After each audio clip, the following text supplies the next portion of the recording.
आज हम लोग प्रसिद्ध कथाकार भीष्म साहनी जी की कहानी चीफ की दावत की समीक्षा करेंगे। भीष्म साहनी एक प्रगतिशील कथाकार हैं। इन्होंने कहानियों के साथ ही उपन्यासों और नाटकों की भी रचना की है। उनके द्वारा रचित कहानी चीफ की दावत में मध्यम वर्गीय समाज, उसके परिवेश और मानसिकता को वास्तविकता के साथ अभिव्यक्त किया गया है। चीफ की दावत कहानी की समीक्षा। चीफ की दावत कहानी का कथानक सुसंगठित तथा सुव्यवस्थित है। इसका कथानक अत्यंत ही संक्षिप्त है। बेटे के साहब घर में डिनर पर आने वाले हैं।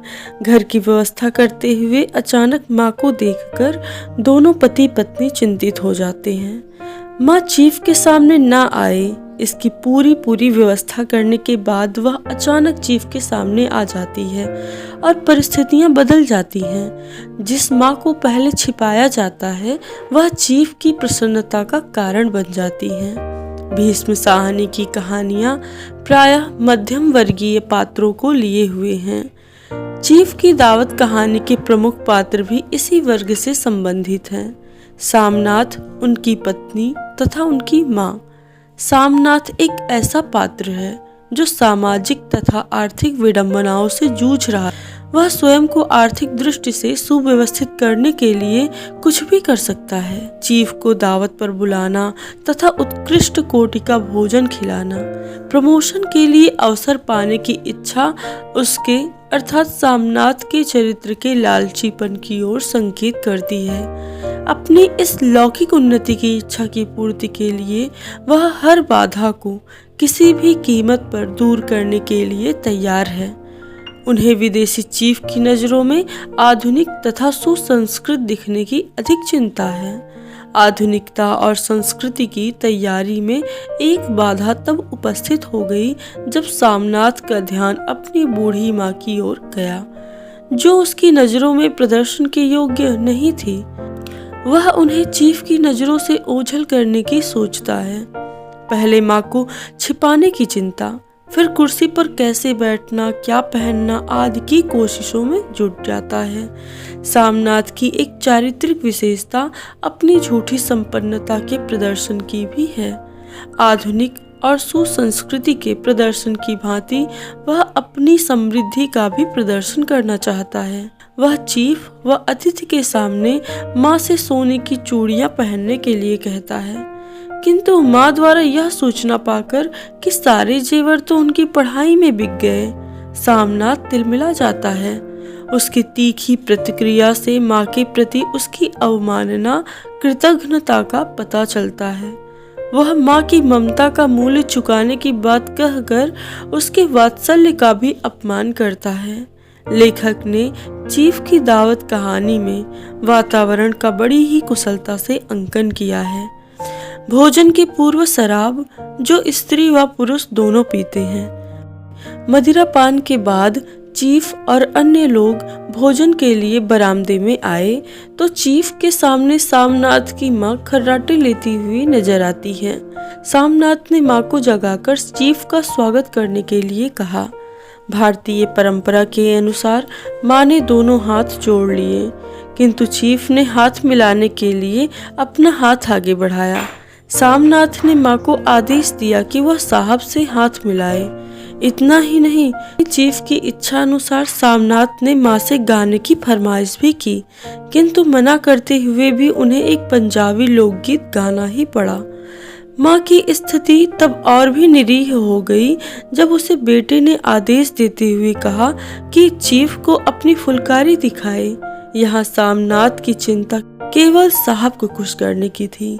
साहब की खुशी पर उसने अपनी बूढ़ी माँ की लाचारी, उसकी विवशता, उसकी कमजोर आंखों को भी न्यौछावर कर दिया। अंत में माँ अपनी कोठरी में जाकर आंसू बहाने लगती है। अचानक कोठरी का दरवाजा खुला तो डरी सहमी माँ ने हरिद्वार जाने की इच्छा प्रकट की, किंतु अपनी तरक्की का सपना दिखाकर सामनाथ ने हरिद्वार न जाने एवं फुलकारी बनाने के लिए माँ को तैयार कर लिया। बेटे की तरक्की की आशा में माँ अपना संपूर्ण दुख भूल जाती है। कहानी का अंत करुण है। पर माँ की ममता को गौरवान्वित कर जाता है। कहानी का आधार काल्पनिक होता है, लेकिन इसमें वातावरण की सजीवता उसे यथार्थ रूप प्रदान करती है। कहानी के प्रारंभ में लेखक ने देशगत उपकरणों का चित्रण करते हुए कमरे का सजीव चित्रण किया है। चीफ की दावत कहानी में भाषा सहज, सरल और अद्वितीय गहनता लिए हुए है। शब्दों में व्यावहारिकता और भावुकता तो है ही, साथ ही लाक्षणिकता भी है।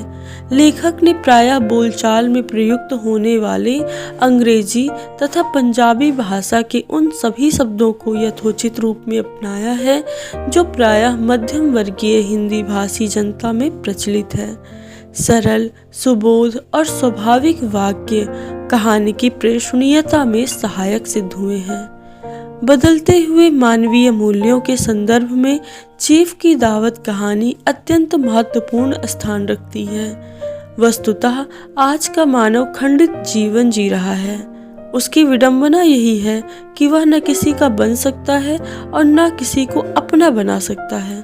अतः स्थिति यह हो गई है कि पारिवारिक विघटन के कारण मूल्यों का निरंतर विघटन होता जा रहा है, और शायद स्थिति यही है कि नए मूल्य उनका स्थान भी नहीं ले पा रहे हैं। प्रस्तुत कहानी चीफ की दावत उद्देश्यपूर्ण कहानी है।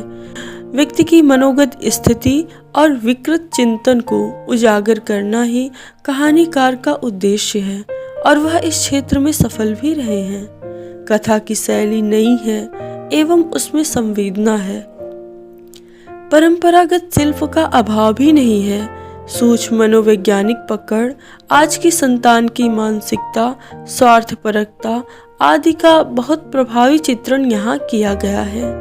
इसमें दिखाया गया है कि आज का बेटा कितना स्वार्थी हो गया है, किंतु माँ आज भी ममतामयी, स्नेहमयी व वात्सल्यमयी ही है। वह सब कुछ सहते हुए भी बेटे की तरक्की चाहती हैं और ईश्वर से उसकी दीर्घायु व तरक्की के लिए प्रार्थना करने लगती हैं। अंततः कहा जा सकता है कि चीफ की दावत कहानी जीवन से जुड़े अंतर्विरोधों से शुरू होती है, जिसमें नए रिश्ते बनते चले जा रहे हैं तथा सामाजिक संबंध तेजी से टूटते भी हैं। हम आशा करते हैं कि आपको भीष्म साहनी के द्वारा लिखित चीफ की दावत कहानी की यह समीक्षा समझ में आई होगी। अगले वीडियो में हम किसी अन्य कहानी की समीक्षा पर चर्चा करेंगे। तब तक के लिए धन्यवाद।